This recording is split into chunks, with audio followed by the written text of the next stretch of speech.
તમે મિત્રો મારા ઘણા વિડીયો જોયા છે કે દારૂ પીવાને લીધે માણસનું લીવર ખરાબ થઈ જાય છે અને પછી પેટમાં પાણી ભરાઈ જાય છે અને એમાં પાણી કાઢવામાં આવે છે.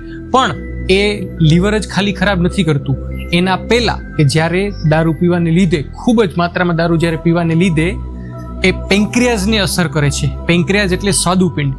એનું કામ છે કે એ શરીરમાં જે આપણે જમીએ છીએ એનું પાચન કરે છે. અને બીજું કામ છે ઇન્સ્યુલિન બનાવવાનું, કે એના લીધે જ આગળ જતા દર્દીને ડાયાબિટીસ પણ થઈ શકે છે.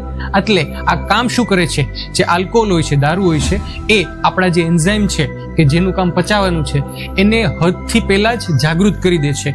એટલે જ્યારે માણસ દારૂ પી છે ત્યારે આ પેન્ક્રિયાઝ, આ સ્વાદુપિંડમાં સોજો આવે છે અને આ એન્ઝાઇમ છે કે જે આપણું પાચન, આપણે જમેલાને પાચન કરવા માટે થવાના હતા, પણ આ દારૂની અસરના લીધે એ પેન્ક્રિયાઝમાંથી જ લીક થાય છે અને આપણા પેટમાં લીક થાય છે, જેના લીધે અસહ્ય દુખાવો થાય છે. અને મિત્રો, આની કોઈ સારવાર નથી, ખાલી તમને સપોર્ટિવ કેર આપવાની કે જ્યારે આ દુખાવો થાય ત્યારે એનેથી મોઢેથી કાંઈ ખાવાનું નહીં, કારણ કે તમે કાંઈ પણ મોઢેથી ખાશો તો એ દુખાવો વધી જશે, જે એન્ઝાઇમ હોય એ વધુ પ્રમાણમાં સિક્રેટ થશે. એટલે મારી વિનંતી છે દારૂડિયાઓને કે તમને જો દારૂ પીવા પછી અહીંયા આ ભાગમાં દુખાવો થતો હોય, જે ઘણીવાર પાછળ પણ જતો હોય, તો તમે દારૂ મૂકી દો, તમારું પેન્ક્રિયાઝ ખરાબ થઈ ગયું છે.